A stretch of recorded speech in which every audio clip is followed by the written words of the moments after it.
5-noyabr 2025-yil kuni soat 20:00 da Mening yurtim telekanalida Qirmizi xonadon yoxud Qalbim o'g'risi serialining 189-qismi namoyish etiladi. Har bir yangi bo'lim tomoshabinni his-tuyg'ular girdobiga tortadi. Muhabbat, o'g'riq va umid bir-biri bilan chirmashgan taqdirlar hikoyasi go'yo hayotning ozi.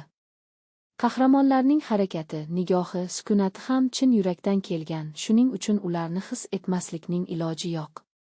Rejissyor ishi alohida e'tiborga loyiq, sahnalar yorug'lik, musiqa va aktyorlar ifodasi orqali yanada jonlanadi. Serial davomida saqlanadigan hissiy zoriqish tomoshabinni butunlay o'ziga rom etadi.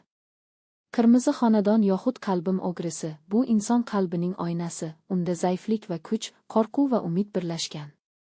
Har bir qism yurakda iz qoldiradi va bugungi o'zbek seriallari orasida o'zining samimiyligi bilan ajralib turadi.